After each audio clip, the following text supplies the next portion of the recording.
Hi, Sean. നിങ്ങളൊരു business ചെറിയ രീതിയിൽ ചെയ്യാൻ ആഗ്രഹിക്കുന്ന ഒരാളാണോ? നിങ്ങൾ ഒരു വർഷം 12 ലക്ഷത്തിന് താഴെയാണ് നിങ്ങളുടെ റവന്യൂ എങ്കിൽ നിങ്ങൾ ഒരിക്കലും FSSAI ലൈസൻസിന് പോകേണ്ട ആവശ്യമില്ല. FSSAI ബേസിക് രജിസ്ട്രേഷൻ മതി. മാത്രമല്ല GST രജിസ്ട്രേഷനും നിങ്ങൾക്ക് ആദ്യം ചെയ്യേണ്ട ആവശ്യമില്ല. ആമസോൺ, ഫ്ലിപ്കാർട്ട് പോലുള്ള ഓൺലൈൻ പ്ലാറ്റ്ഫോം വഴി നിങ്ങൾക്ക് പ്രൊഡക്റ്റ് വിൽക്കണമെങ്കിലാണ് നിങ്ങൾക്ക് GST ആവശ്യം വരുന്നത്. ഒരു കുഞ്ഞ് ജനിച്ച് വളർന്നു വരുമ്പം കുഞ്ഞിനെ ബർത്ത് സർട്ടിഫിക്കറ്റ്, ആധാർ, അതേപോലെ ഡോക്യുമെൻറ്റ്സ് നമ്മൾ എടുക്കില്ല. അതുപോലെ ബിസിനസ്സിനും കുറച്ച് ഡോക്യുമെൻറ്റ്സ് ആവശ്യമുണ്ട്. അതിലേറ്റവും വലുതാണ് പഞ്ചായത്ത് ലൈസൻസ്, FSSAI, പിന്നെ ട്രേഡ് മാർക്ക്, GST, ഈ പായ്ക്കർ ലൈസൻസ്. ട്രേഡ് മാർക്ക് എന്തിനാണെന്ന് വെച്ച് കഴിഞ്ഞാൽ നമ്മുടെ ആ ബ്രാൻഡ് നെയിം അല്ലെങ്കിൽ ബ്രാൻഡ് ലോഗോ നമ്മുടെ തന്നെ ആയി രജിസ്റ്റർ ചെയ്യുന്നതാണ്.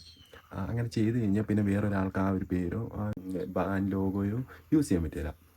ആൻഡ് പഞ്ചായത്ത് ലൈസൻസ്, FSSAI, ഇത് മോസ്റ്റ് ഇമ്പോർട്ടൻറ്റ് ഡോക്യുമെൻറ്റ്സ് ആണ് ഒരു സ്പൈസ് റിലേറ്റഡ് ഒരു ബിസിനസ് തുടങ്ങുകയാണെങ്കിൽ. നമ്മുടെ പ്രൊഡക്റ്റ് പാക്ക് ചെയ്ത് നമുക്ക് കസ്റ്റമേഴ്സിലേക്ക് എത്തിക്കുന്ന ഒരു പ്രൊഡക്റ്റ് ആണെങ്കിൽ നമുക്ക് ഉറപ്പായി ആവശ്യമുള്ള ഒരു ഡോക്യുമെൻ്റാണ് ലീഗൽ മെട്രോളജിയുടെ പായ്ക്കർ ലൈസൻസ്.